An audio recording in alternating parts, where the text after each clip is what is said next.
Buenas noches y bienvenidos al debate en Popular Televisión. Llevamos unos días en los que en los medios de comunicación, en la opinión pública, se habla mucho de elecciones, las autonómicas, de un vicepresidente relator que justifica el insulto o también de investigaciones judiciales. Podría ser este, por tanto, un programa, el de hoy, que lo hiciéramos en el mes de diciembre, en el mes de enero pasados, pero para nada porque la pandemia sigue estando ahí. Todavía no hay un tratamiento ni una vacuna para el virus y las consecuencias de aquellas personas que lo han pasado, o algunas de las personas que lo han pasado, dependiendo de patologías y demás, todavía están por ver.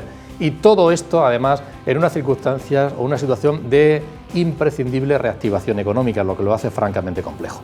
Vamos a analizar estas cuestiones, las primeras también, la parte sociopolítica y también la sanitaria, en el transcurso de este programa, que ya les adelanto que va a ser el último de esta temporada. Normalmente terminábamos hacia final de junio, pero lo hemos alargado porque las circunstancias así, el interés de la actualidad así lo requería.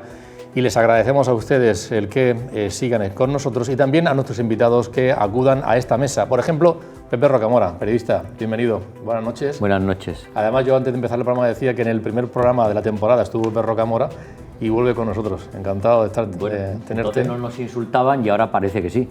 Bueno, depende. Hay dos tipos de periodistas, decía uno.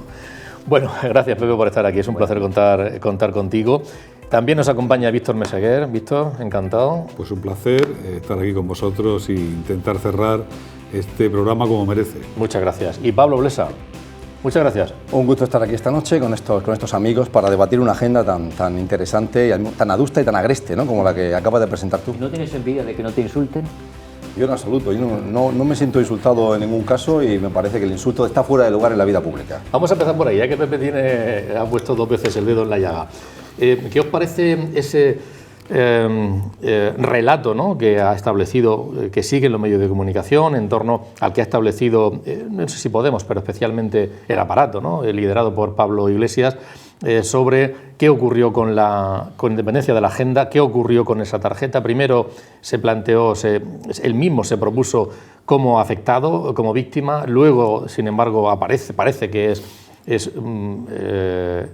podría ser incluso hasta parte de urdidor, ¿no?, de aquella historia.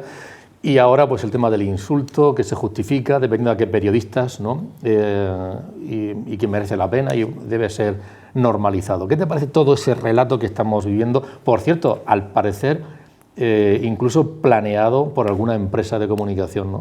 Bueno, vamos a ver, el caso es realmente un caso policíaco digno de Arthur Conan Doyle y de su detective privado Sherlock Holmes, porque sabemos que esta señora, esta asesora en el Parlamento Europeo del señor Pablo Iglesias, la Dina Wisselhaum, le roban el teléfono móvil, parece un robo normal, va a comisaría, lo denuncia, pero en enero de 2016 el señor Asensio, el presidente de un grupo de comunicación muy importante, el Grupo Z, llama a Pablo Iglesias, enero de 2016, y le dice que tiene una tarjeta que le han hecho llegar. Esa tarjeta han descubierto que contiene imágenes, información privada, y se la entrega. Al mismo tiempo, periodistas de Interview, es decir, parte de ese grupo Z, parece que le mandan una copia de esa tarjeta al el inefable e ínclito comisario Villarejo, que está hoy en prisión por su vida paralela a su vida oficial como comisario. Entonces, resulta que hablamos de enero de 2016, cuando Pablo Iglesias recibe la tarjeta, y hasta enero de 2017 no llama a Dina y le dice que tiene esa tarjeta. Pero es que además cuando le entrega la tarjeta está deteriorada, presuntamente porque la han metido en un microondas y la han freído. Y entonces es cuando, a partir de que el señor Villarejo entra en dificultades judiciales, se registra su domicilio y se encuentra una copia de la tarjeta. Entonces, Podemos y el señor Iglesias se presentan en la causa contra Villarejo. Villarejo tiene una causa gigante que es el caso Tandem. Esta es una deriva. Entonces, el señor Iglesias dice, yo me persono porque hay una revelación de secretos, y el partido Podemos porque entiende que Villarejo forma parte de la cloaca del Estado y que ha habido una confabulación dentro del Estado por acabar con Podemos. Solo que cuando empieza el juez García Castellón de la Audiencia Nacional a entrevistar a Dina y a Pablo Iglesias, que van juntos con la misma abogada, entonces descubren contradicciones. Y la contradicción estriba en ese tiempo, en ese lapso tan largo en que Pablo recibe la tarjeta, está verificado, la entrega a ella y por qué la tarjeta está frita, está destruida. ¿Por qué esas relatos. Primero un relato de... Bueno, eso quisiera saber la opinión luego pública y otro, el mismo otro juez. relato, no se la entrega para protegerla a esta chica. Bueno, eso no se sabe. De todas formas, es un asunto terriblemente extraño. Pero puede haber al final responsabilidades legales o igual termina archivándose todo. Pues lo mismo se termina archivando. Otra cosa es lo que la opinión pública perciba que hay en torno a todo este asunto. Y la opinión pública es cambiante. De todas formas, perdona, porque Pepe, y esto de que el periódico se justifique que a los opinadores públicos y a los periodistas debe normalizarse que sean insultados. ¿Qué te parece? Vamos, es que quiero decir, eso es lo mismo que si hay que se normalice que se pueda insultar a la señora de la limpieza, a los periodistas o al bancario. ¿Por qué hay que normalizarlo de insultar? Se supone que el insulto es una cosa negativa. Si tú insultas, es que estás haciendo una visión negativa de una persona, de un gremio, de un colectivo. ¿Y por qué? Pues no. Entre los periodistas parece que eso no está muy bien visto.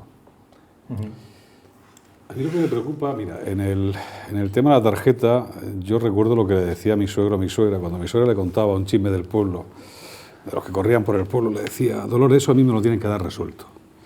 Y yo lo de la tarjeta me lo tienen que dar resuelto los jueces. Que lo resuelvan ellos, que son los que... Pero lo que sí me ha molestado profundamente es el tic totalitario del señor Iglesias, metiéndose contra los periodistas. Es decir, si algo oxigena la democracia, hoy más que nadie, es la libertad de prensa.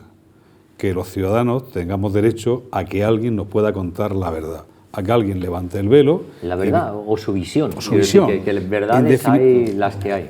Pero que todo el mundo pueda contar su verdad, Pepe. Es decir, yo creo que cuando Pablo Iglesias arremete contra periodistas, está arremetiendo contra la libertad de prensa, está arremetiendo contra el sistema democrático y, bueno, desvela ese tic totalitario que él tiene y que además yo creo que Podemos asume desde su fundación. Y eso para mí es muy, muy preocupante. Y sobre todo es preocupante, más preocupante que eso todavía, el silencio del sector socialista del gobierno, mirando hacia otro lado. Eso es imperdonable. Yo creo que pues parece que ha habido varias ministras que no lo han visto tan pero claro. Ha habido dos ministras sí, Calvo y que han hecho gestos. Pero yo creo que esas ministras deberían ya decir la verdad y desvelar que el verdadero problema del gobierno actual no está en la oposición, lo tienen dentro y es Podemos. Y que no pueden dormir por las noches. Y además, como decía el presidente, igual no pueden dormir por las noches. Pero en cualquier caso, creo que el gobierno ha sido tibio, la sección socialista del gobierno, tibio e irresponsable cuando un vicepresidente, es que nos ha pasado varias veces, mirad, ese mismo vicepresidente, el mismo, que juró la Constitución o prometió defender la Constitución, 2 meses después de prometer la Constitución, arremetió contra una de las instituciones que la Constitución consagra, que España es una monarquía parlamentaria, hasta que el Parlamento lo cambie. Pero mientras que el Parlamento no lo cambie, España... Hasta el pueblo español. Es una monarquía parlamentaria. Entonces, yo creo que ya son demasiados gestos totalitarios de este señor y demasiada permisión con este señor.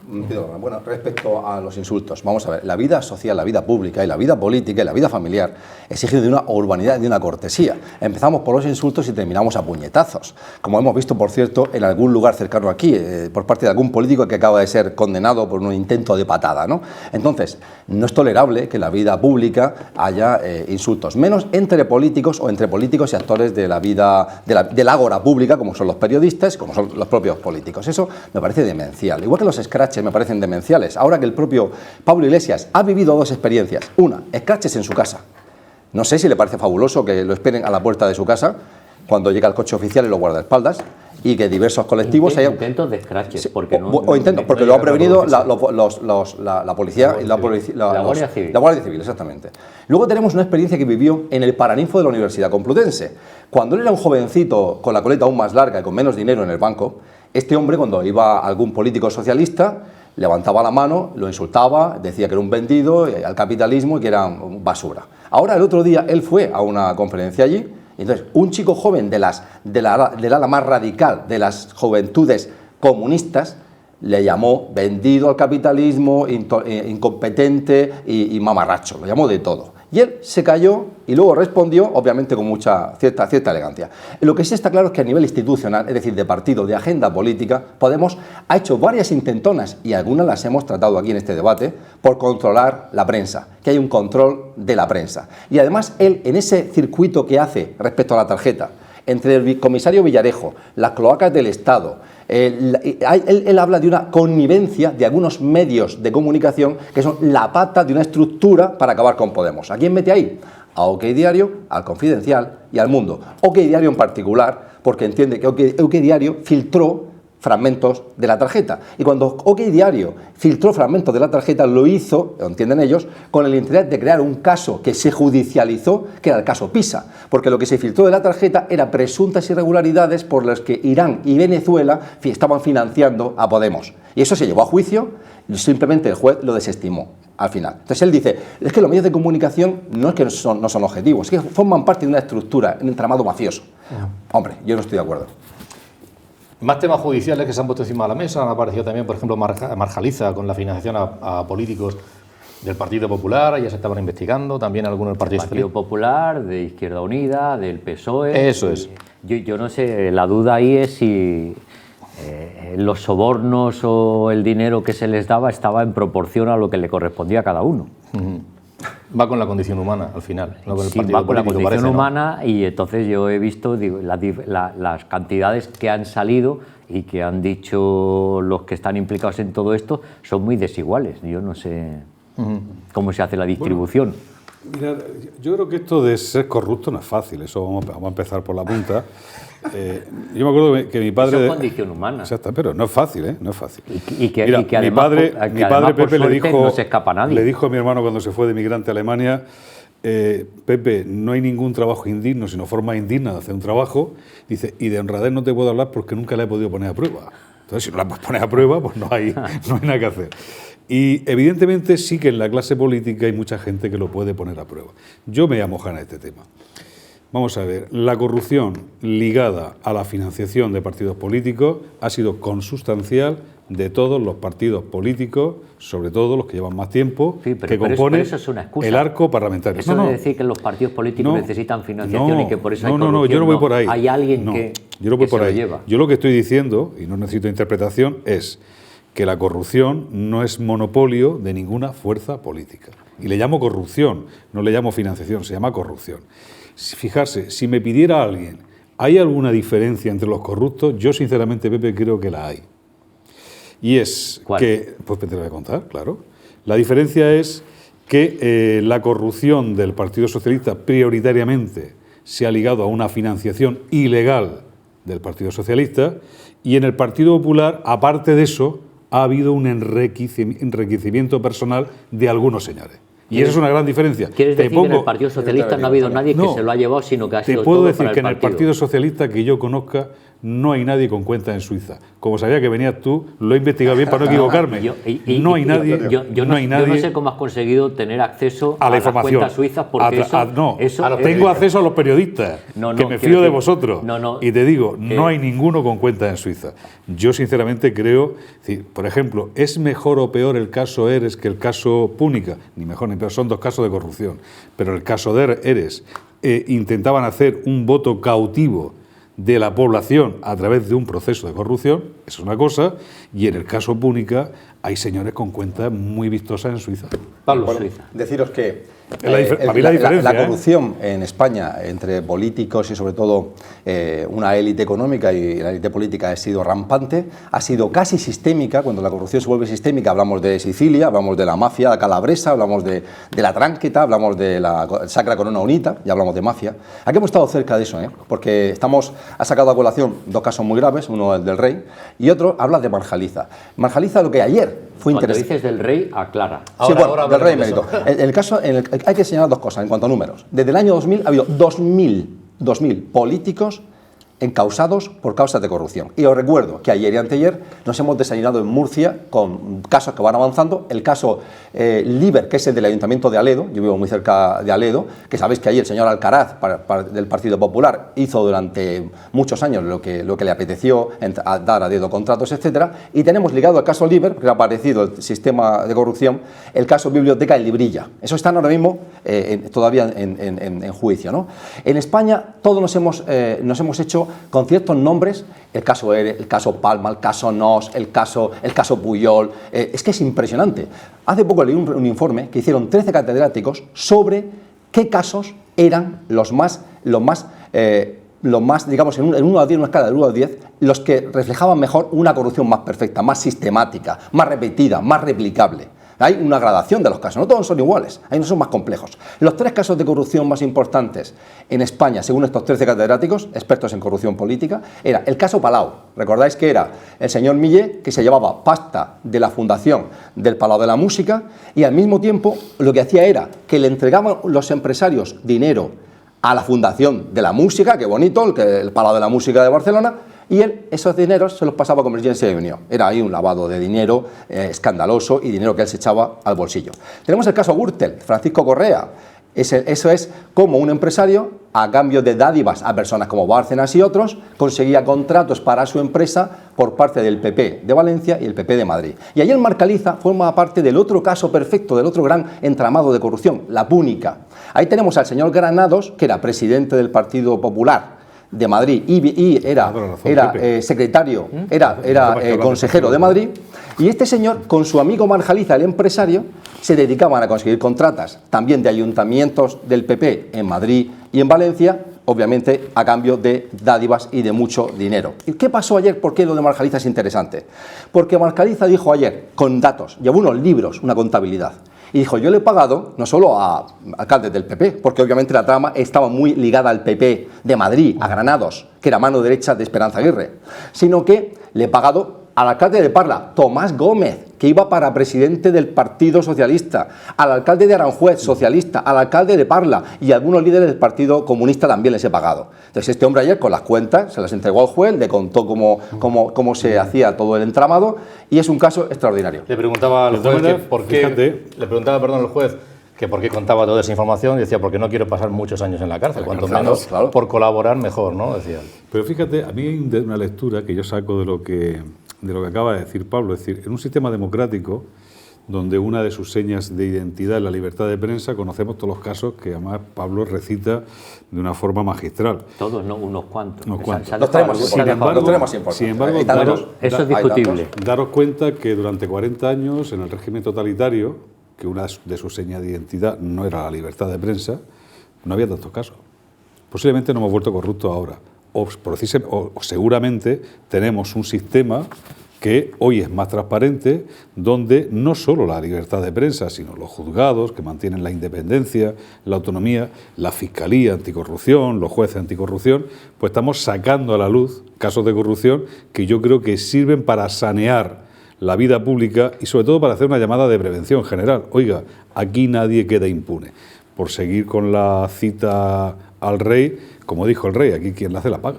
Pepe, cogiendo el tema del rey que le has hecho alusión varias veces en los medios de comunicación es permanente, que lo que pudo haber ocurrido, porque todavía no se sabe absolutamente nada, se está en periodo de investigación, pero ¿tú crees que al final para la sociedad española dentro de unos años y sobre todo para la gente joven, Juan Carlos primero quedará como el rey que facilitó, propició la transición democrática y el estado en que estamos ahora mismo, el sistema, y que además actuó ahí cuando el golpe de Estado, de la manera que todos sabemos, o se va a quedar esta última parte ligado a presuntas corruptelas o situaciones, no sé, transparentes, estructuras, que al final, ¿qué crees tú que puede quedar? No lo sé, eso habrá que ver cómo. Vamos a ver, estamos en un tiempo en el que vemos que Fray Junípero Serra lo convierten en un personaje al que se le critica determinados sectores de la sociedad. Entonces vamos a ver cómo acaba todo esto, pero eso es futuro y eso no sabemos cómo va a terminar toda esta historia. ¿Qué va a decir la historia del rey Va a depender de quién escriba la historia, como siempre. Si esto es muy sencillo. Juan Carlos I. Juan Carlos I ha gobernado con decisión y acierto este país, no solamente en el ignominioso hecho del fracasado golpe de Estado, hay que decir, bajo la ayuda de su preceptor, que era Fernández de Miranda, sino que creo que ha gobernado el país con acierto en la legítima alternancia política que durante 40 años pues el mayor periodo democrático de desarrollo, de crecimiento económico y de avance social y de alcanzar altas cotas de bienestar social en nuestro país. Es verdad que todo eso está enturbiado por su relación con Corina y las cuentas en Suiza, pero yo ahí solamente se me ocurre decir una cosa: habrá que ser muy escrupuloso, técnicamente hablando, a la hora de abordar este tema, porque este tema además no se va a poder cerrar en falso. Pero yo sí que hago una llamada, desde la defensa de la gestión del monarca, una llamada a que quien atacan al rey emérito, cuyo título no existe, pero bueno, quien atacan al rey emérito y que también atacan a su hijo, que fundamentalmente está liderado por Podemos y por los nacionalistas. Los ataques. Los ataques. Hay un ataque al modelo, al sistema, al régimen constitucional que tiene este país, que no nos olvidemos. El monarca es el jefe de Estado, símbolo de la unidad de España, símbolo del Estado español, y atacar al rey es atacar al sistema. Yo creo que ese elemento también lo tenemos que tomar en consideración. No es un tema menor. ¿Cuáles son los hechos probados por un juez suizo? Probados, con documentos, con papeles. Está probado. Aún no está sentenciado, claro, porque está en juicio, pero que está probado, con papeles. No está aprobado. Está aprobado, mira, está aprobado estos hechos. En el año 2007, en La Zarzuela, 2007, el rey de España llamó a dos personas. Un famoso gestor de fortunas, el señor Fasano, Arturo Fasano, suizo, y a un abogado suizo, señor Canónica. Y les ordenó, eso lo han testificado ellos delante del juez, les ordenó constituir una red de un entramado de fundaciones, etcétera, entre otras la más importante, Lucum, para recibir comisiones. En el año 2011, 5 años después, que este es el caso que se está estudiando, ¿qué ocurre? Todos nos despertamos con unos titulares en el periódico que nos hicieron a todos muy felices. Un consorcio de empresas española, un consorcio de empresas, había conseguido el mayor contrato en la historia de un consorcio español en el extranjero. ¿Qué habían conseguido? Que Arabia Saudita le encomendase a este consorcio de empresas españolas crear un AVE entre Riad y la Meca. Eso significaba un contrato de 7.000 millones de euros. ¿Qué ocurre? Que en ese momento una señora que es la viuda de un traficante de armas saudí que conoce mucho España, es decir, Khashoggi, Kamal Khashoggi, muerto, esta me dio para que España, los empresarios españoles, con el rey a la cabeza, liderando el esfuerzo español por conseguir ese contrato, consiguiesen ese contrato. Entonces, esta mujer, lo que ocurrió es que dice que el rey Abdalá, que ya ha muerto, ¿y todo eso está aprobado y sentenciado? Ya verás, voy. Ahora viene esto. Dijo, quiero hacer un regalo a mi primo, el rey. Contactó al embajador de Arabia Saudita en Estados Unidos y entonces desde Estados Unidos se le transfirió a este entramado de cuentas, al rey se le transfirió 100 millones de dólares. Yo creo que llamar y decirle que deje de trabajar, cuando en el año 2012 el rey de España, un año después, ha recibido el dinero y empieza a ver que la justicia suiza está cooperando con la justicia española y europea por la presión de que Suiza es un paraíso fiscal, ¿qué ocurre? Que el rey llama a Corina, eso está documentado, y le transfiere, porque hay un acta, le transfiere los 100 millones a la cuenta de Corina. Yo vuelvo a insistir lo mismo, hay que ser muy escrupuloso. Porque mira, este tema viene en un momento donde el paro galopante, la crisis económica, estamos en un momento complicado, va a hacer que la piel de los ciudadanos, la piel social de los ciudadanos esté muy fina y proclive al hinchamiento. Yo insisto, hemos pedido que la justicia se efectúe con tranquilidad, con rigor, sin ningún populismo que la rodee, para gente que no representaba ninguna institución. ¿Va a ser el rey menos? ¿Tiene el rey menos derecho? Joder, si esto está en manos de la justicia, pues que lo investiguen. Yo estoy convencido que no se va a poder cerrar en falso. Sí, pero investigar no es condenar. Mira, yo te voy a ser sincero. Periodistas. Conozco, y tú también, varias condenas mediáticas que no han coincidido después con condenas penales. Y serán 3, pero a esos 3 le han amargado la entiende una vida. cosa, hay un Yo acta, lo que entiendo, hay un acta de transferencia firmada por el rey de España. Yo lo que entiendo ¿Entiendes? es que el rey tiene el mismo derecho que cualquier ciudadano a un proceso justo. Por supuesto, lo va a tener. Hablamos lo va a tener. del anterior. Sí, correcto. Vamos a ver. Yo no tengo la capacidad de saber todo lo que sabe Pablo sobre lo que hizo Juan Carlos I. No es información de la CIA, esto es información abierta. Eso no es información de la CIA. Bueno, pues Si es de la CIA ya información. ha hecho temblar, es decir, porque vamos, la fuente... Pues eso digo, Y es yo- información abierta. Y yo es que tampoco me fío mucho de la CIA. Por eso, Pues por no lo eso. hagas. Tampoco eso. de la KGB, pero vamos, de la Fíjate, CIA fíjate, tampoco. fíjate de los jueces suizos que esto ya lo han ventilado. O sea, está ventilado. De los suizos menos. Bueno, pues, Pues fíjate quiero del, decir, del- es del probablemente fiscal el del país que Supremo menos me español. fiaría del mundo. Vamos a ver, y yo sé que en el año 75 murió Franco. Sí. No llegó a 2 años que teníamos elecciones democráticas y que 5 años después, como quien dice, teníamos un gobierno de todo lo contrario de Franco, Correcto. que era lo que había votado el pueblo español. ¿Y quién pilotó todo eso? Fue Juan Carlos. Y hubo una intentona de golpe de Estado, y él estaba ahí. Y sabemos además que el AVE en Arabia Saudí, que debe ser el AVE más complicado del mundo, porque hacer un AVE en el desierto, con la arena y todas esas cosas, hemos visto todas las complicaciones que tiene, se le ha dado a un proyecto conjunto de ingeniería y de empresas de transporte españolas. Que el rey Pero tenía vamos a mucho que ver, ver. yo me alegro de todo Entonces, eso. Entonces, todo eso es lo que sabemos. Entonces, que hubo dinero ahí por medio, Vamos a ver. no sé. Vamos a ver, Vamos no, a ver. yo no lo veo. Está el acta Yo no lo firmada sé. por Corina y por el rey en un banco suizo La- donde la- pone que le transfiere la 65 individua- millones. La individua esta, la tal Corina, a mí esto El no... acta firmada en un banco suizo por el rey de España y por Corina. Y los testaferros del rey Pero, han Pablo, testificado delante de un ¿por juez. qué te Eso. empeñas en Entonces, condenar- una cosa. en Vamos condenar a al ver, rey? vamos a ver una cosa. Ahora A ver, mismo el rey les- está acusado de cohecho, lavado de dinero y evasión fiscal. Cualquier español con esos delitos iría meridianamente a la cárcel. Posiblemente le vaya a ir también a la No, cárcel. no, No no, es verdad, todo no lo es contrario. Ah, ¿no? No es verdad. Saldría en los informativos Saldría el y informativo además... y punto. Otra cuestión que quiero poner encima de la mesa. Hablando de pactos entre estos partidos políticos a los que estamos haciendo referencia, hablando de pactos, hay varios encima de la mesa, económico, social, importantes. ¿Creéis hasta qué punto hay confianza entre los partidos para que realmente puedan avanzar? Parece que hay algunos escollos, ¿no? El tema de la fiscalidad, por ejemplo, o el tema también de la concertada, ¿no? Que hace poquito ha sido motivo de conflicto en cuanto a los fondos para destinarles. ¿Qué necesidad tenemos de pactos y cuáles creéis que son los puntos? Fíjate, yo por continuar delicados? donde acaba Pepe, porque aparte suscribo el discurso de Pepe de cabo a rabo. No me hundas, sí, no ¿no? me hundas. Es verdad, lo retiro, estoy en contra, no vaya a ser que mañana tenga problemas con sus compañeros de los medios. Retiro lo dicho.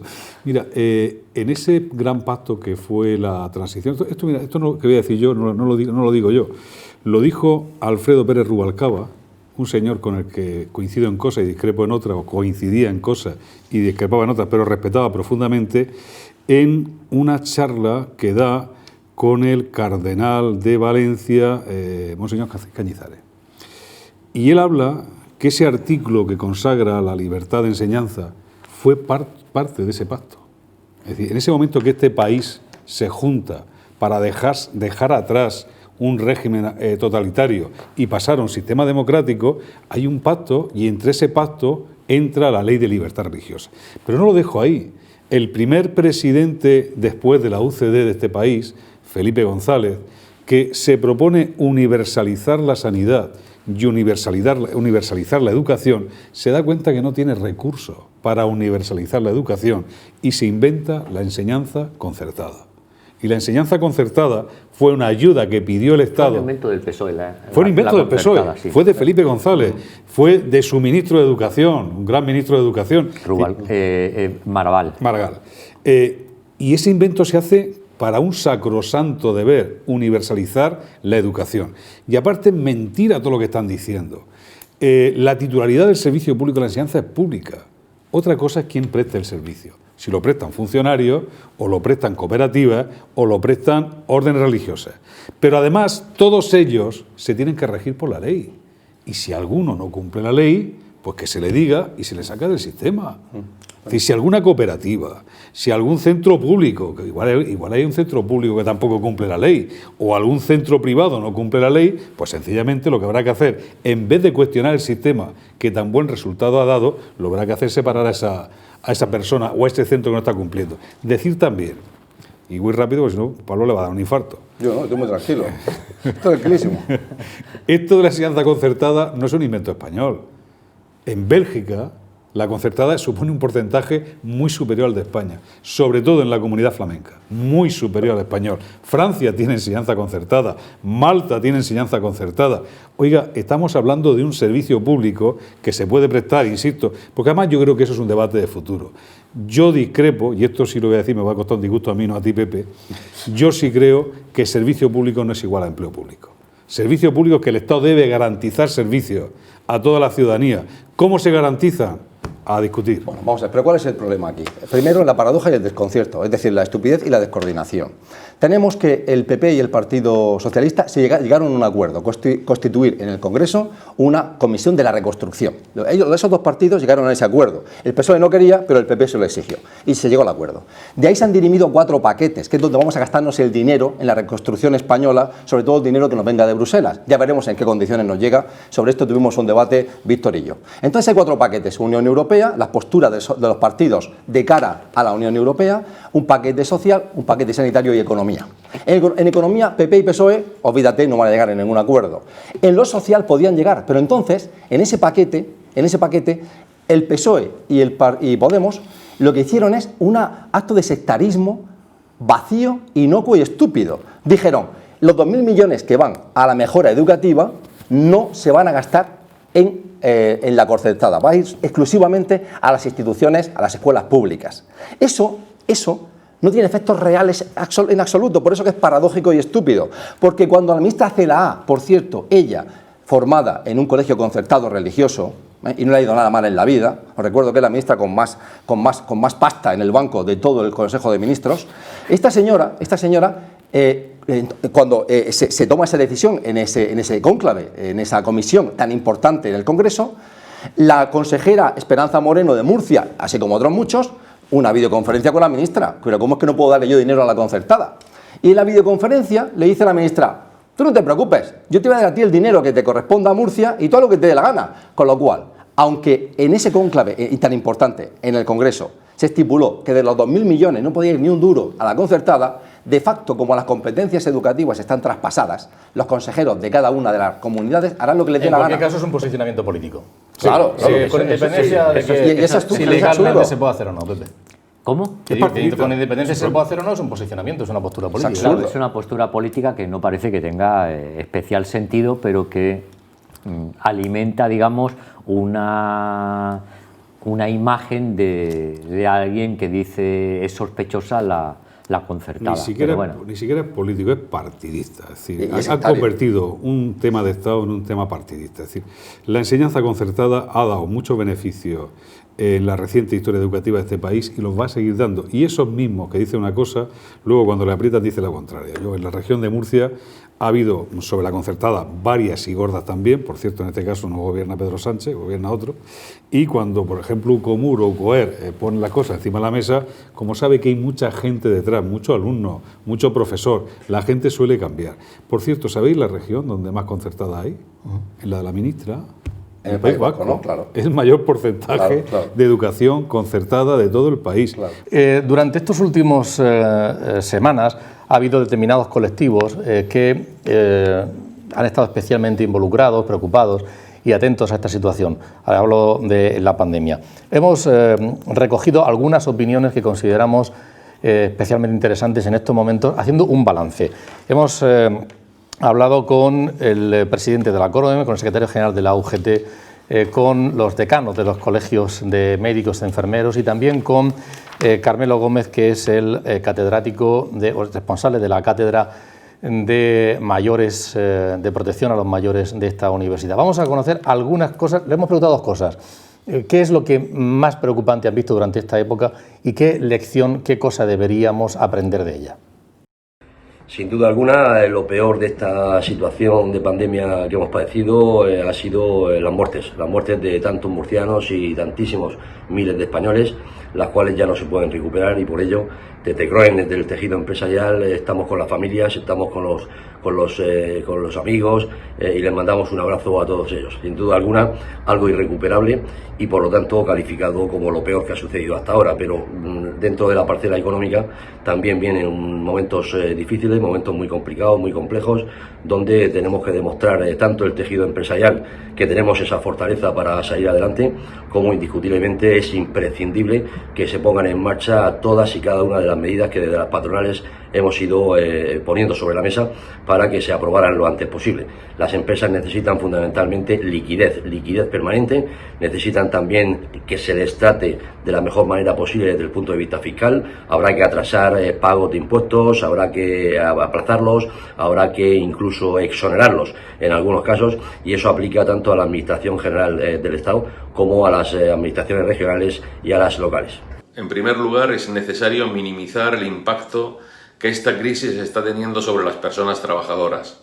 Los ERTES, las ayudas económicas a los trabajadores y trabajadoras inmersos en ERTES, las ayudas económicas de conciliación, el fortalecimiento de las políticas de prevención de riesgos laborales son imprescindibles. En segundo lugar, un objetivo irrenunciable debe ser ayudar a quienes han perdido el empleo como consecuencia de esta pandemia y se encuentran en una situación de vulnerabilidad económica. En ello, las políticas activas de empleo, el incremento generalizado de las políticas de cohesión social y de corrección de las desigualdades y de la pobreza, como el ingreso mínimo vital, que ha sido configurado como un derecho subjetivo y universal. En tercer lugar, una lección que definitivamente hemos de aprender es el refuerzo de nuestros servicios públicos. El sanitario, como es lógico, y en primer lugar, especialmente respecto de la atención primaria, pero también el sociosanitario, así como el refuerzo de los demás servicios públicos y también de los servicios privados esenciales.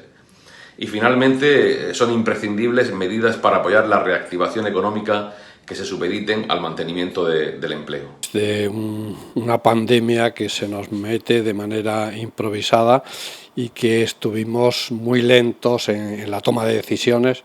Creo que la mayoría de las decisiones importantes se deberían de haber tomado algo.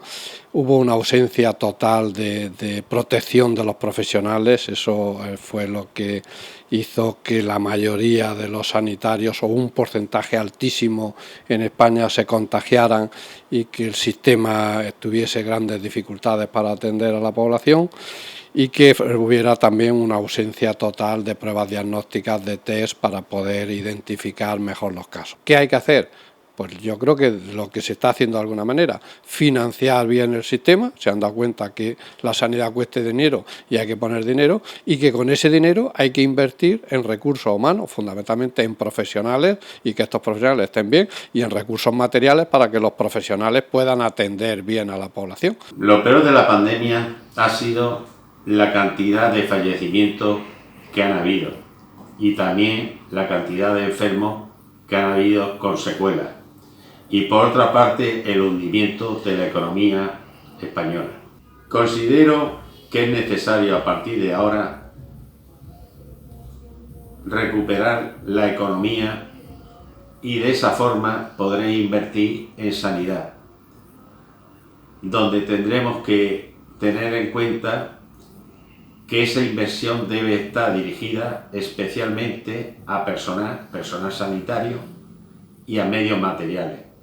Y tendremos que ir viendo también la inversión en el medio, es decir, en el medio ambiente, donde hace años teníamos que haber comenzado a invertir cantidades más grandes, base fundamental de aquí en adelante. Se ha despertado la solidaridad en toda la sociedad cuando hablábamos de acompañar, del voluntariado, en domicilio, pero al mismo tiempo también se ha visto la cara más fea y la más oscura de esta atención cuando se ha constatado que hay ancianos que no han sido debidamente atendidos por el mero hecho de ser ancianos. A nivel nacional ha habido mucho contraste entre comunidades autónomas. La prueba la tenemos ahora mismo, donde tampoco hoy por hoy no tenemos datos fiables de fallecidos ni en residencia ni en personas mayores de 75 años. Es posible que ocurra otra vez un problema de recursos, aunque digan que no. Nos estamos proveyendo de recursos materiales pero eso solo está estableciéndose en instituciones de carácter público. En residencias, por ejemplo, no se está dotando de material sanitario y las residencias no son hospitales, ni son establecimientos sanitarios, son establecimientos sociales. El cambio de modelo que se está diciendo en todos los foros requiere también una implicación por parte del estamento social, por parte de la administración pública en lo social, porque hoy por hoy es fundamental esa coordinación. O sea, los grandes problemas que han habido a nivel nacional ha sido cuando de las residencias, por ejemplo, no han podido salir ancianos porque en los hospitales no eran prioritario ese tipo de ancianos en residencia, pensando que en residencia de forma errónea se le podía atender de forma sanitaria. Son reflexiones a nivel nacional sobre lo que más, las consecuencias peores que se han producido durante la pandemia y qué deberíamos aprender de ella. Yo no sé si esas preguntas también os habéis hecho, o esas reflexiones las habéis hecho vosotros, ¿no? Porque se habla de los planes de reconstrucción, pero siempre suena a que esto puede ser durante un periodo, no sé si cuánto tiempo, 1 año, 2, 3 años. Tal vez habría que hacer reflexiones más a largo plazo, ¿no, Pepe? ¿Qué ha sido lo peor de la pandemia y qué deberíamos sacar de conclusiones? ¿Qué ha sido lo peor? No lo sabemos porque todavía no ha terminado. No ha terminado y la impresión que hay es que se está extendiendo la idea de que ya lo hemos pasado y no lo hemos pasado. No sabemos si... El precedente inmediato que tenemos es el de lo que los ingleses llamaron la gripe española, que no era ni gripe ni española. Y eso fue durante la Primera Guerra Mundial. Y hubo 50 millones de muertos. Y empezó en el año 17 en instalaciones militares de Estados Unidos. Y acabó en el 20, después de la Primera Guerra Mundial. Y hubo varias oleadas. Y hubo verdaderas zonas del planeta donde prácticamente murió todo el mundo, por ejemplo en el Pacífico. Y en China fue una masacre terrible, y en la India. ¿Y cómo terminó aquella pandemia? Pues terminó simplemente inmunizando a buena parte de la humanidad. Entonces, esa política que han utilizado los países anglosajones, el Reino Unido y Estados Unidos, es decir, nos vamos a inmunizar viendo el precedente que hay, no es una tontería. Es decir, es una opción frente a otras que se han tomado en otros países. Entonces, no sabemos cómo va a terminar todo esto. Y tampoco sabemos quién se va a llevar, digamos, la bonoloto de la vacuna, porque eso va a ser algo que va a tener, digamos, unos resultados económicos trascendentales. Víctor, ¿qué deberíamos aprender de todo este proceso que estamos viviendo? Yo no me atrevería a dar un consejo. Yo puedo decir lo que yo he aprendido, o lo que estoy aprendiendo, ¿no? Que hay que ser prudente. Primero que hay que ser prudente y hay que ser responsable. Segundo, cuando hablaba Carmelo, qué magnífico profesional tiene esta casa, no había otra alternativa para nuestros ancianos. ¿Se merecían nuestras personas mayores el trato que se les ha dado? Yo tengo dudas. Las residencias son la única alternativa. No me preguntes por las soluciones, que no las tengo. Pero me da pena ver lo que hemos hecho con nuestras personas mayores y tenemos que sentirnos corresponsables todos. Tengo la sensación de que vamos a salir con medio país en la cuneta. 25% de economía sumergida, la gente, los mal llamados ilegales e irregulares. Por cierto, la pandemia, se está viendo en Lleida, se ceba con los pobres. Tenemos que cuidar a los pobres, ¿vale? Tema de salud pública. A los pobres no nos interesan, pero cuando se enferman igual sí nos interesan. Los mayores de 50 años, que ya son desechables, o somos desechables. Sois. Los jóvenes que son precarios. Bueno, pues yo creo que todas esas preguntas habrá que hacérselas. Si me pidieras un lema para salir de la crisis, ahí me encantó, no sé si no lo digo por hacer la pelota, que también, me encantó el acto del otro día en el Comité Olímpico Español y el vídeo que después publicó Alejandro Blanco, por una España con valores. Pues yo creo que a España le va a hacer falta rearmarse, España, Europa, Occidente, le va a hacer falta rearmarse en eso, en valores. Y hombre, como estamos en la UCAN, yo sí quiero recordar que los valores cristianos son los que hicieron prosperar a Occidente. Bueno, si uno mira la COVID y el efecto de la COVID en relación a la otra gran pandemia del siglo XXI, que ha sido el SIDA, que además es un virus, el HIV, que atacaba también el sistema inmuno del cuerpo, la inmunidad del cuerpo, pues tenemos hoy, este año, 38 millones de muertos, fruto del virus del SIDA, no hay vacuna, y al mismo tiempo, este año habrá 1,8 millones de contagiados de SIDA. Es decir, que habrá que convivir con el virus de alguna manera. 2. A pesar de esto que he dicho y del precedente del SIDA, que es mucho más letal que el COVID, pero el COVID es mucho más expansivo, ahora mismo el MIT, el Massachusetts Institute of Technology, ha sacado un report con unas previsiones de una expansión de la pandemia sin vacuna. Pues dice que para el año 2021 habrá 620 millones de infectados, 5 millones de muertos, y lo que vemos es cómo el COVID se está expandiendo salvajemente ahora en Asia, en África, en América, obviamente, con Estados Unidos como país referencial, con 3 millones de infectados y 160.000 muertos. Pero las bolsas del mundo están creciendo porque están apostando que va a haber una vacuna. Y ahora mismo la Universidad de Oxford es la que lidera la solución a la vacuna según la OMS. Hay 150 proyectos de vacuna, pero esta es la más puntera. Yo creo que va a haber una vacuna en 2021, 2022, que vamos a salir de esta con menos muertos que en el caso del SIDA, va a haber una inmunidad, pero lo más importante, y estaba escuchando con mucha atención a Miralles, al presidente del Colegio de Médicos, no había que ser rico para confrontar esta pandemia, había que ser previsor. Países como Ruanda, como Taiwán, como Vietnam o como Uruguay, han sido de los más punteros luchando contra la pandemia. En Taiwán, 30 millones de personas, han muerto 7 personas. Solo había que ser previsor. Y aquí, con una inocencia inconcebible y una estupidez mayúscula, vimos cómo en China los hospitales se llenaban y cómo construían hospitales de la noche al día en Wuhan, cómo los construían y cómo llegaban, cómo se atestaban. Y aquí llegó a Italia, nos quedamos mirando, no se hizo nada, cuando se hizo ya nos había comido el virus. Sobre el tema sanitario especialmente hemos hablado con una persona que ha, yo diría, pilotado aquí en la región de Murcia todo este proceso. Es el consejero de Salud, es Manuel Villegas, nos ha atendido, hemos hablado con él, no para conocer datos concretos, los ha venido dando semana tras semana, sino para que nos haga algunas reflexiones sobre cómo se ha gestionado esta situación y su opinión personal sobre determinadas cuestiones importantes. Vamos a escuchar esa entrevista al consejero de Salud de la región de Murcia, Manuel Villegas. Pues la verdad es que han sido unos meses muy intensos, ¿no? Prácticamente de mucha incertidumbre, porque desconocíamos mucho de todo lo que nos venía y de la pandemia, de vértigo prácticamente no hemos parado. Y la verdad es que también me he sentido muy arropado, ¿no? Porque no solamente ya por el equipo, que tengo un equipo excelente, ¿no? Y por los profesionales, sino desde los balcones, desde la sociedad, ¿no? Y eso, aunque estábamos solos, porque es verdad que en plena pandemia, cuando estaba todo el mundo confinado, nosotros seguíamos moviéndonos, yendo de sitio en sitio. La verdad es que sentíamos que estábamos ahí y que no estábamos solos, ¿no? Y eso ha sido fundamental. Pero desde luego, si tuviera yo que poner un calificativo, quizás incertidumbre y vértigo eran las palabras que teníamos que tomar decisiones continuamente y adaptarnos a las situaciones que nos venían sin saber muy bien lo que nos pasaba o lo que nos iba a pasar, ¿no?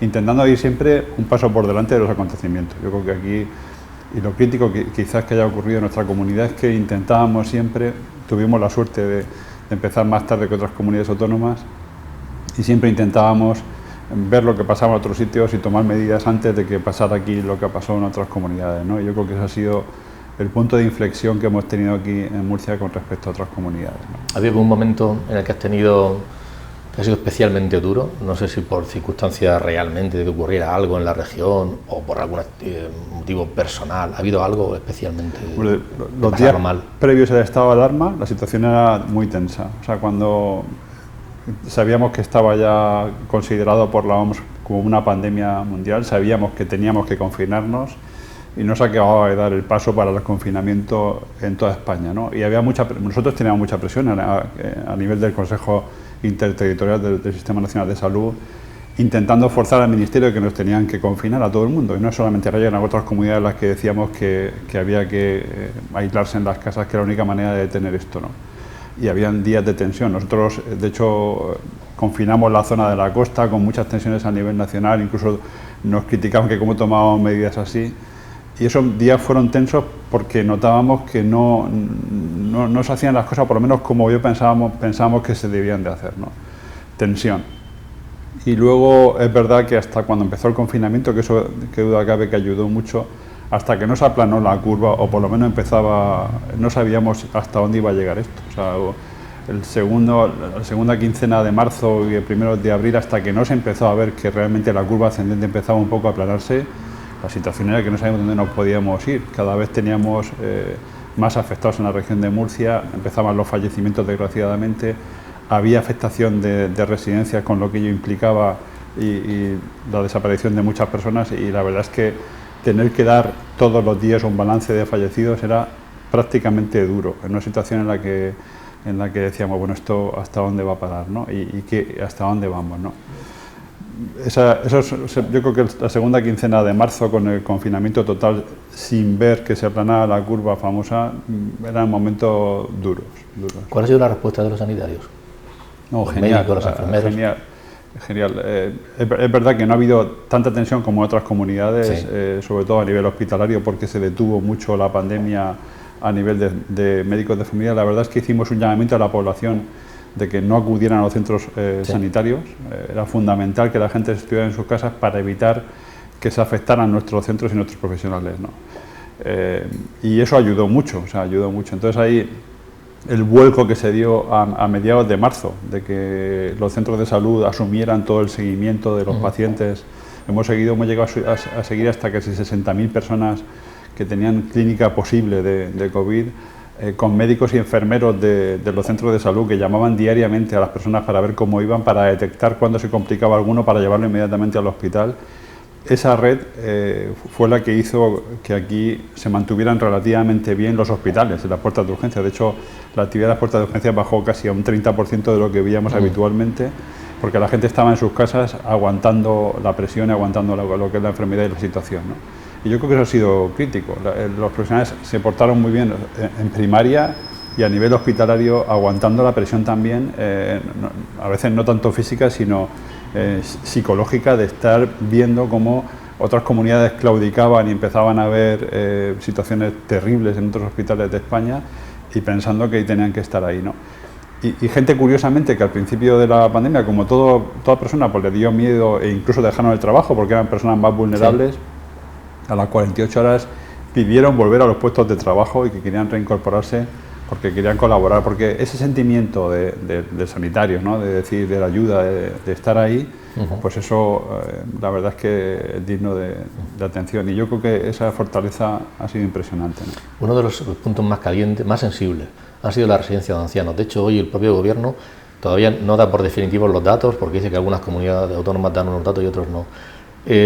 Yo no sé hasta qué punto habría que repensarse qué pasa con las residencias de ancianos, si darle más recursos, si cambiar el modelo, o incluso si el componente ético estar siempre presente en esas personas mayores que en momentos tan críticos pues son los que primero se nos van, ¿no? Más sufren. Claro, esto nos ha enseñado muchas cosas. Nosotros en estos meses se ha mejorado mucho lo que es la coordinación sociosanitaria.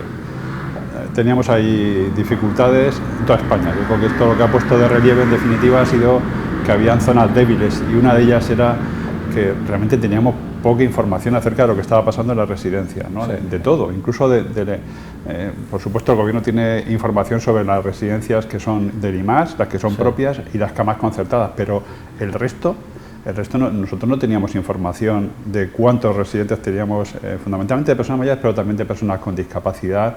O sea, eso ahora mismo lo tenemos totalmente detallado. Ahora mismo sí ya puede haber un seguimiento, tanto médico a través de un programa informático, y sabemos exactamente, bueno, pues eso al principio de la situación el desconocimiento era tremendo. Y se ha ganado mucho en coordinación sociosanitaria. Y luego, por supuesto, prevención, también hemos ganado mucho en prevención. Todas las residencias ahora tienen planes de contingencia. La inspección nuestra, la inspección de servicios médicos, ha ido a cada una de las residencias para ver cómo está la situación, para ver si se puede aislar de manera adecuada si surgiera un caso. Y tenemos también, a nivel de actuación, también hay un grupo que se ha hecho específicamente, y teléfonos que se han puesto a merced de las residencias para que puedan tener un acceso rápidamente al personal médico. Y los centros de salud y las áreas sanitarias también han asumido lo que es la atención sanitaria de las residencias, ¿no? es verdad que es un modelo que tenemos que replantearnos, porque tenemos, yo creo que un 7% más o menos de nuestras personas mayores de 80 años están en residencias. Sí. Y por circunstancias, por a veces la familia es incapaz o imposible mantener determinadas situaciones y al final se ingresan en residencias. Y son nuestros mayores, las personas que han dado pie a lo que somos ahora mismo, con lo cual tienen y requieren un cuidado exquisito, porque han sido los pilares de esta sociedad, ¿no? Y si es verdad que a veces hemos dicho, bueno, es que son personas que a lo mejor tienen poca expectativa de vida, están en situaciones delicadas, no siempre el tema es ir al hospital. O sea, es verdad que nosotros, cuando una persona se ingresa en el hospital, no se ingresa a todo el mundo que viene, el que requiere, pues el que sabemos que va a mejorar en los hospitales. Pero sí tiene que tener clara la persona que en un momento determinado necesite ese hospital, que lo tenga a su disposición, y las que no vayan a necesitar de ese hospital, que tengan esos cuidados. Y que las personas, si en un momento determinado tienen que fallecer en su domicilio, en una residencia, porque puede pasar, que estén acompañados, que tengan todos los cuidados. Y eso sí que tenemos que estar ahí y cuidar eso, porque es que mañana estaremos nosotros ahí a lo mejor, y también pediremos a la sociedad que igual que nosotros hemos aportado el trabajo ahora, que luego pues tengamos ese retorno, ¿no? ¿Cómo ha sido la relación con otras comunidades autónomas en ese consejo entre comunidades, con el propio Estado? La verdad es que ahora todo el mundo coincide en que se tenían que haber tomado medidas antes, el confinamiento antes, pero claro, el debate está si había información suficiente para tomar esa decisión o no lo había. ¿Cómo ha sido esa relación? Claro, bueno, el tema es que una vez que pasan las cosas, la gente retrospectivamente es más fácil decirlo, ¿no? Pero yo entiendo también la situación que se vivió en febrero, cuando esto no se sabía las dimensiones que podía tener. La verdad es que la relación, tanto con el resto de consejeros del Sistema Nacional de Salud como con el Ministerio, pues ha sido desde el principio de la pandemia muy buena. Yo creo que ha habido una relación de respeto y de colaboración muy estrecha con todo el mundo, independientemente de colores políticos. Aquí no ha habido, en la pandemia no ha habido unas dificultades porque yo soy de un signo o de otro. Y eso ha sido una cosa muy de agradecer al Ministerio, que en ningún momento puso nada, y aquí que ha intentado hacer un grupo, teniendo en cuenta que ha tenido muchas dificultades, porque la pandemia, cuando algo te desborda, es complicado mantener el tipo y es complicado, y claro, cuando se mete aquí la política ya empezamos a tener problemas, ¿no? Pero yo creo que el Ministerio ha sabido mantener una situación ahí que nos ha ayudado mucho a todos y a respetar en principio pues nuestras decisiones, y hemos trabajado todos de manera conjunta. Han habido consejos interterritoriales en ocasiones 2 a la semana, todos por videoconferencia, pero intensos, porque cada uno decía cómo estaba la situación, cómo veía la situación, y el Ministerio en principio ha sido receptivo a lo que nosotros íbamos diciendo, independientemente que ahora, cuando ha pasado el tren, todo el mundo pueda decir, bueno, esto lo podríamos haber hecho de otra manera. Que ya lo decías aquí en Murcia, que había que confinar antes. Claro, pero bueno, pero yo también respeto y también entiendo la situación que han vivido otras comunidades y a los que les llegó esto por circunstancias, porque esto entró como en todas partes de manera importada, y el que tiene los aeropuertos más importantes pues le llegaron antes esos casos, y bueno, es difícil a veces. Yo creo que todo es respetable y todo el mundo ha intentado hacer las cosas lo mejor que ha podido, ¿no?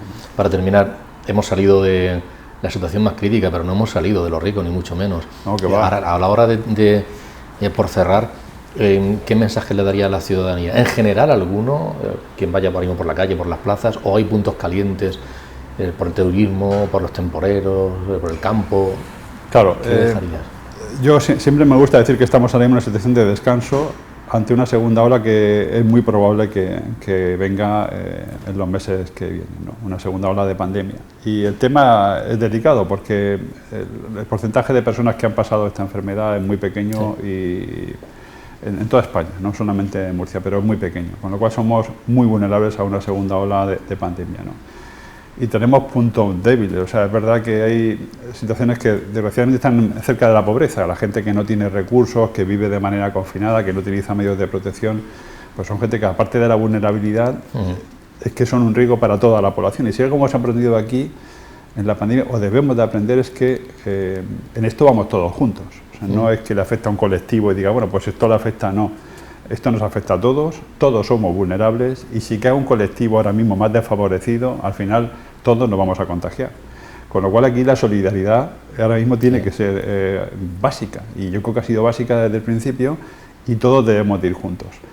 Preocupaciones las hay, o sea, preocupaciones las hay precisamente porque tenemos focos difíciles de controlar. Desde que se abrieron las fronteras y desde que se quitó el estado de alarma, Murcia ha ido teniendo diariamente focos activos.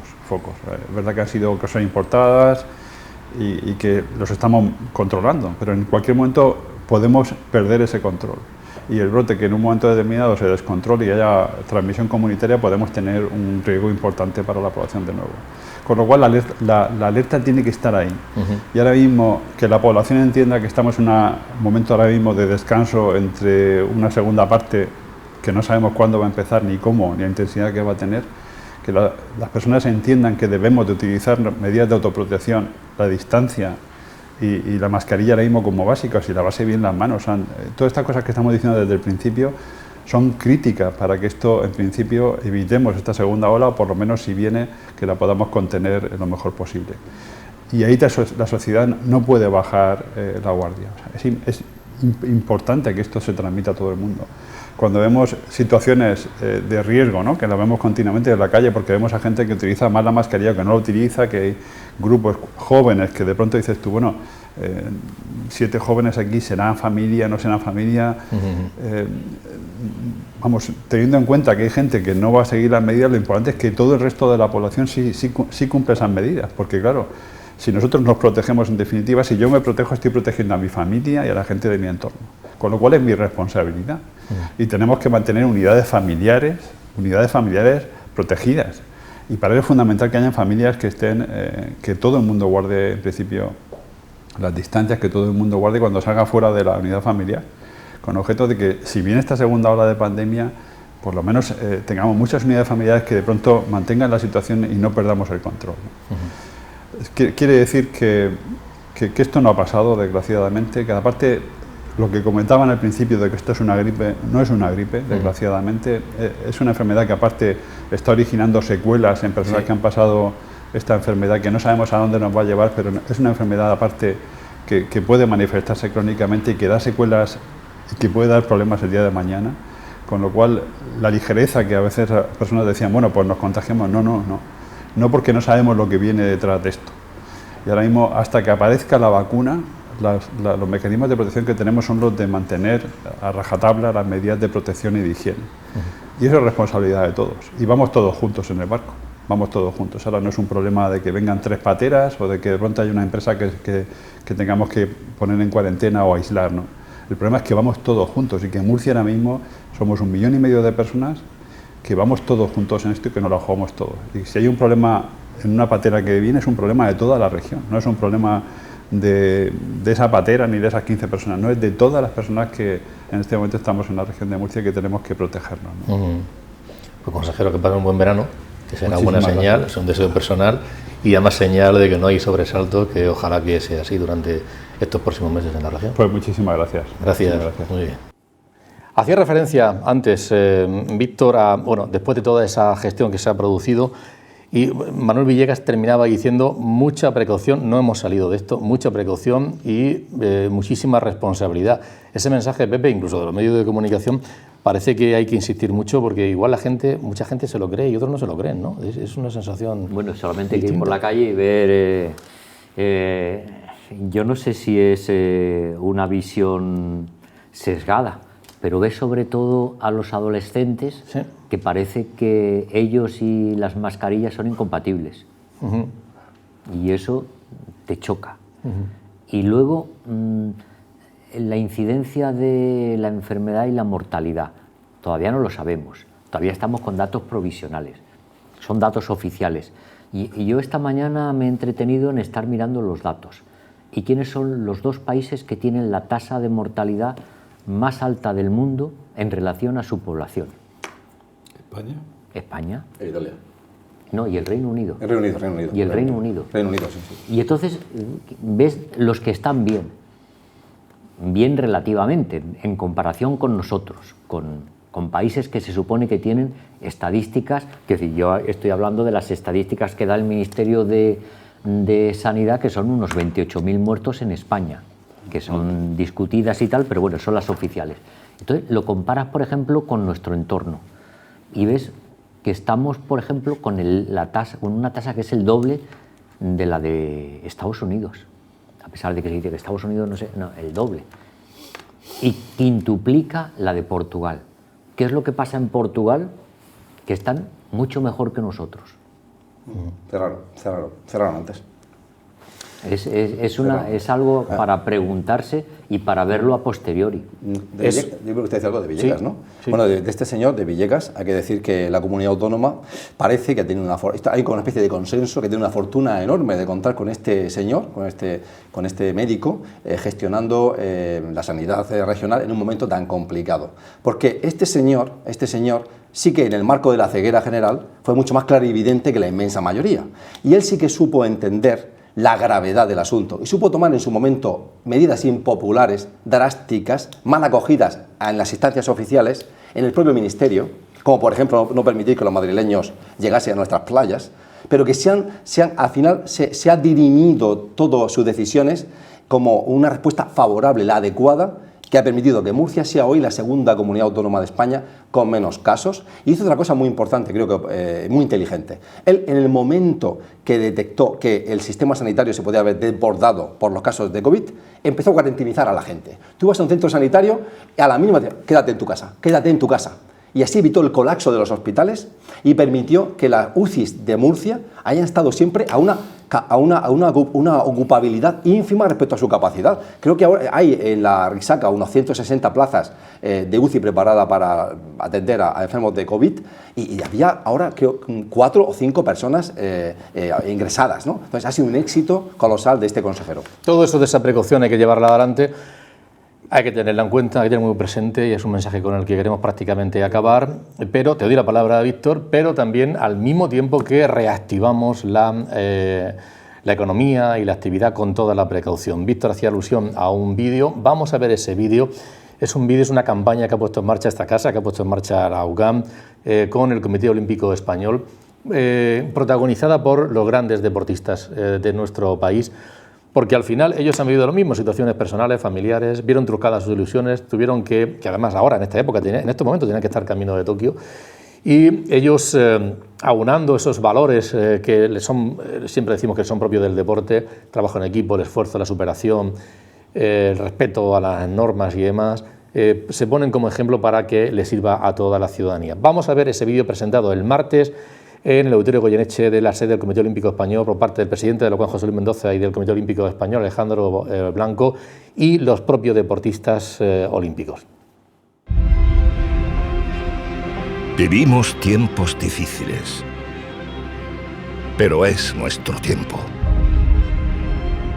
Es el momento de sacar lo mejor de nosotros mismos, de potenciar aquello que nos hace únicos. Necesitamos más que nunca impulsar nuestros mejores valores y luchar unidos por un futuro mejor. Este es el momento. Juntos formamos el equipo de un gran país. Seguimos en el camino. Por una España con valores. Pablo, para acabar, ¿te ha gustado? Me ha dejado espeluznado el vídeo. Me parece que refleja con adrenalina y que te da un salto de esperanza y te levanta para seguir adelante y confrontar la realidad que es Osca. Hay que combinar la responsabilidad, sí, la sanitaria con la económica. Por lo que comentabas, antes, lo de los madrileños si venían o no venían a Murcia. No es una cuestión de que los madrileños, quiero decir, que pueden ser toledanos o de otro sitio. Es una cuestión de lo que hemos visto durante toda la primera parte de esta pandemia. Digo primera parte porque no tengo claro que le habíamos puesto punto y final, aunque hayan cambiado las normas y el estado de alarma y todo esto y tal. De quién, gobierna y dirige y está organizando toda esta situación. O sea, ahora formalmente tenemos 17 autoridades sanitarias que están dirigiendo todo el asunto. Algunas diciendo, como en Cataluña, que todo es culpa de Madrid y pidiendo voluntarios sanitarios, y otras con las dudas sobre lo que pasa este domingo con las elecciones en Galicia, de que si pueden votar o no pueden votar los que estén en cuarentena y todo esto y tal. Todo esto plantea una situación de qué complicado es todo esto y cómo lo hemos hecho más complicado cada día. Víctor, para acabar, hablabas de la gestión y de reactivar la economía, las dos cosas. En el tema del consejero Villegas, mira, yo no voy a utilizar las palabras de Villegas para decir lo contrario de lo que ha dicho Villegas. Villegas ha demostrado que es un buen político y un buen gestor. Es un gran cardiólogo, eso es lo que sabíamos hasta ahora. Y eso también es importante. Yo creo es más importante probablemente. Sí, y yo creo que al final él ha hecho una buena gestión, libre de estridencia, de confrontación política. El hombre creo que ha hecho lo que tenía que hacer en un momento y en un territorio hostil, porque esto es un momento y un territorio hostil, te pille donde te pille la pandemia. Ahí me recuerdan las palabras de Villegas, pues las palabras de Ana Pastor, y me reconcilian con la política, porque hay gente de no hacer de la política una muletilla de confrontación permanente. Ojalá hubiera más políticos en el Partido Popular, en el Partido Socialista, y por poner un ejemplo del Partido Popular, como la señora Pastor o el señor Villegas. Dicho eso, tampoco nos vengamos arriba. En Murcia hemos tenido una buena gestión y suerte. Suerte también. Si la estamos lejos. Si la cepa de la pandemia hubiera empezado aquí, pues no haríamos discursos grandilocuentes porque estaríamos en otro sitio. Es decir, si ese estudiante que vivía en Madrid y se fue a Barcelona se hubiera venido a Murcia porque fuese de la Torre de Cotillas, pues lo tendríamos mal en las Torres de Cotillas. Y no. Y que se ha demostrado que Murcia está en una esquina. Exacto. En una esquina. Quiero decir, esto no es Milán, esto no es Madrid, y eso se nota. Entonces, en Sicilia ha habido poca incidencia. ¿Y por qué? En Sicilia no hay ave y porque está en la esquina. Y luego en cuanto al vídeo, mira, a mí el vídeo me parece muy importante. Además, yo no quiero frivolizar con esto. Es decir, este país, yo no sé cómo le van a llamar porque este es un tema controvertido, pero tiene que educar a sus jóvenes en valores. Cuando habláis de los jóvenes por la calle, ahí me pone... Los que no llevan mascarilla. Se me pone la piel erizada. Es decir, por más yo he visto a señoras diciéndole, oiga, échese usted para allá 2 metros y te contestan con bravuconerías. Y te miran mal. Y te miran mal, y te insultan hasta incluso. Y yo creo que España tiene un problema de incapacidad de cultura cívica, de responsabilidad individual. Por eso, en este momento donde, por cierto, estábamos en la enseñanza concertada, forma una parte fundamental, no en Murcia, pero sí en el conjunto de Estado, los centros religiosos, pues mire usted, yo creo que es un momento por apoyar la educación en valores, en religión, en cultura cívica. En definitiva, que cuando conformamos un Estado y nos creamos de unas leyes, lo hacemos para no mordernos en la calle, sino de otra cosa. Lo que hace el pacto social, que es nuestra ley y nuestros valores éticos, sencillamente es intentar que la gente no se muerda por la calle y no vayamos comportándonos como lobos por la calle. Y acabo con lo que te decía antes, los valores cristianos hicieron prosperar a Occidente, pues si lo tenemos claro, insistamos en ese camino. Pepe, muchas gracias por estar aquí esta noche. Ha sido un placer. Víctor, igualmente. También. Un placer. Pablo, exactamente igual, ha sido un placer. Ha sido una temporada muy larga, una temporada complicada, porque no hemos fallado a pesar del confinamiento. Empezamos haciendo el programa aquí, en este plató, luego nos confinamos, pero a través de las nuevas tecnologías nos sirvieron esas tecnologías para seguir haciendo ese programa con vosotros, con los colaboradores, y tirar hacia adelante, darle servicio, que todos ustedes tuvieran siempre información y opiniones, y luego lo retomamos aquí. Gracias a todos los colaboradores que han participado en el programa, gracias a los compañeros de Popular Televisión que han hecho posible cada semana sacar adelante este programa, y gracias también a todos ustedes por haber confiado en nosotros. Vamos a cerrar con un... ¿Va a invitar algo? Sí, ahora nos vamos a un chambi, como dicen en mi pueblo, por esta larga temporada. Cuídense, por favor, cuídense, que es lo más importante, es el consejo con el que podemos terminar esta semana. Y gracias. cuiden de los demás. Eso es. Y pónganse la mascarilla. Y pónganse la mascarilla. Buenas noches.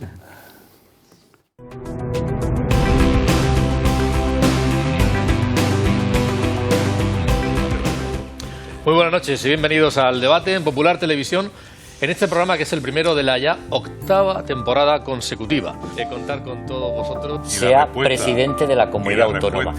¿Hay sociólogos en Marte? ¿Son seres inteligentes?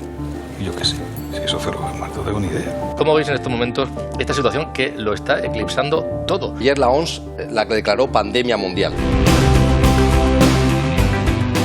Buenas noches, bienvenidos al debate Popular Televisión. Así comenzamos siempre, con esa forma de arrancar, con esta presentación, pero no con este entorno. Y es que No es normal, pero absolutamente nada es normal de lo que estamos viviendo. Más que nunca ese llamamiento a todos a que nos fiemos de los canales oficiales y desconfiemos de aquellos canales de información que nos van llegando por otras vías. Ese es quizá el punto que en este momento, desde el punto de vista del recurso hospitalario, más nos puede estar preocupando. Sí que se tomaron unas medidas que yo creo que eran importantísimas. Bueno, supongo que tenemos un año por delante para trabajar. Como he visto cómo vive la gente en China esa situación, y yo quiero muchísimo a España. Yo hice mi carrera, mi máster en España, lo quiero como si fuera mi país. Entonces yo espero de corazón que cada persona, cada español ponga de su parte, que colabore. La transparencia democrática. Me siento orgulloso cuando veo a Juan Antonio o a 1000 nombres que hay en Cáritas diocesana, en los servicios centrales, y tantísimos hombres y mujeres que están trabajando con un corazón grande, amplio, buscando incluso recursos hasta de donde no es posible. Y me siento absolutamente orgulloso. A la hora de resolver estos ERTEs, está haciendo que los trabajadores no cobren su prestación. Yo creo que es un secreto a voces, lo estamos diciendo desde las organizaciones empresariales, desde las patronales, no solamente las territoriales, y como en este caso CROEM en la región de Murcia, sino también a nivel nacional.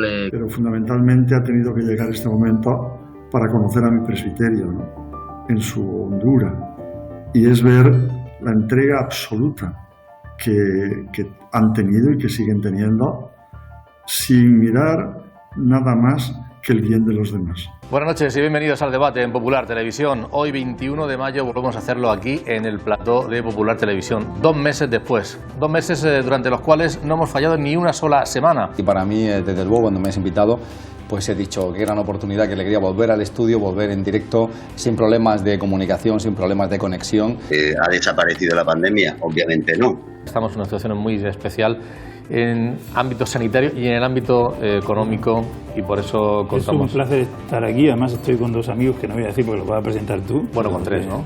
Bueno, con 3, bueno, pero tú eres el presentador. Vale, perfecto. A nivel personal, este tipo de experiencias pues supone un gran reto, lo afrontas con gran ilusión.